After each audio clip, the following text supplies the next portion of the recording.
हमारे हिंदू सनातन धर्म में दो प्रमुख काव्य है जिन्हें हम महाकाव्य की श्रेणी में रखते हैं। एक है हमारा रामायण और दूसरा है महाभारत। आप सभी ने रामायण और महाभारत में बहुत सारे वृतांतों को जाना होगा। मित्रों, आज हम बात करेंगे कि हम सभी जानते हैं कि महाभारत में जो युद्ध लड़ा गया था वो कौरवों और पांडवों के बीच लड़ा गया था। पांडव 5 थे और कौरव 100 थे।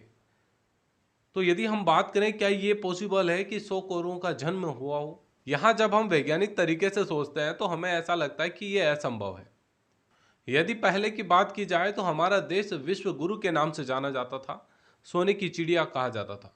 हमारे यहाँ पर इतने इतने ज्ञानी महर्षि हुए हैं जो आप साइंटिफिक तरीके से कह लें या इंजीनियरिंग तरीके से कह लें, हर तरीके से डेवलप कंडीशन में थे। सुन के थोड़ा अजीब लग रहा होगा कि महर्षि इंजीनियर और साइंटिस्ट थे। ये सारी चीजें वो ज्ञान के बल पर कर पाते थे। तो ये आज का जो किस्सा है, आज का जो वृतांत है, वो इसी के ऊपर बहस है।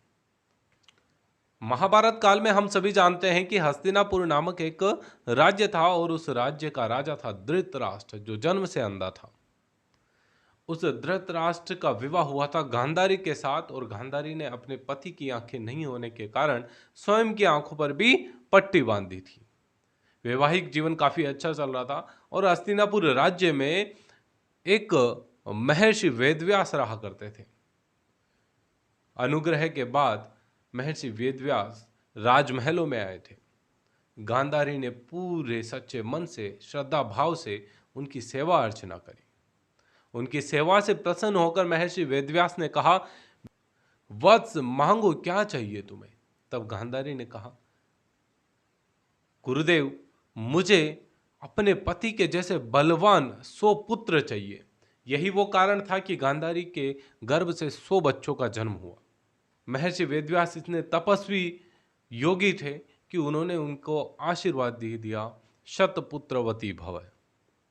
जब यह आशीर्वाद मिला, कुछ समय गुजरने के बाद गांधारी ने गर्भ धारण किया और वो गर्भ, सोचिए, नॉर्मल मानवों में गर्भ 9 महीने का धारण किया जाता है, 9वें महीने में बच्चों का जन्म हो जाता है। लेकिन गांधारी के 2 वर्ष से ऊपर गुजर गए, लेकिन जन्म नहीं हुआ बच्चे का।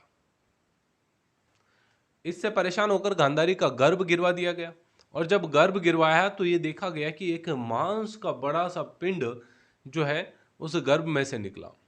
सभी देखकर आश्चर्यचकित हो गए। लेकिन यहां ध्यान रखिएगा, एक ऐसे तपस्वी ने उन्हें सतपुत्रवती भव का आशीर्वाद दिया जिनकी कलम से बहुत कुछ लिखा गया।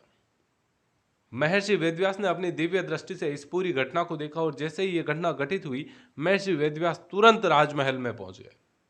वहां पहुंचते ही कहा कि बेटा, मैंने तुझे अपना जो वरदान दिया है वो वरदान कभी खाली नहीं जा सकता है।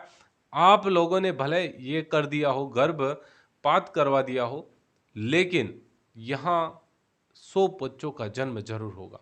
कहा तुरंत 100 घड़ों का इंतजाम करो और उन घड़ों में आप लोग घी भर दीजिए। घी भरा, उस मांस के पिंड को रखा हुआ था।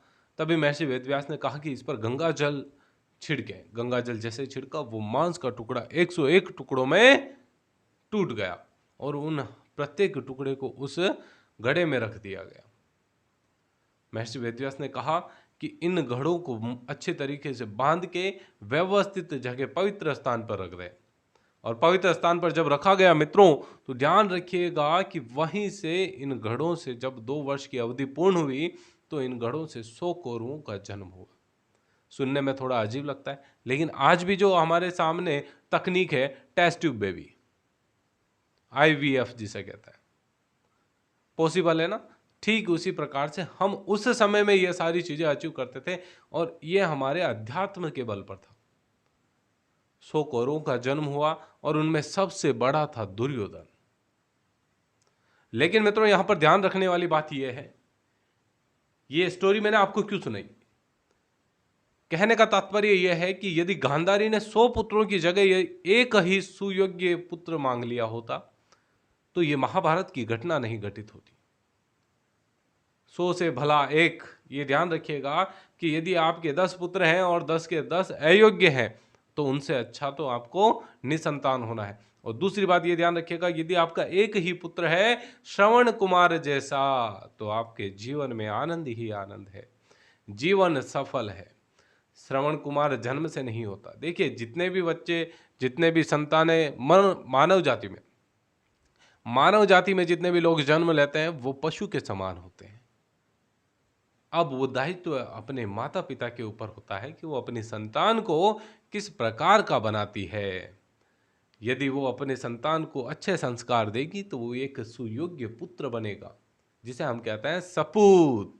और यदि संस्कार अच्छे नहीं डाले गए बच्चे में तो वो बनेगा कपूत, और हो सकता है माता पिता को भी मारे पीटे।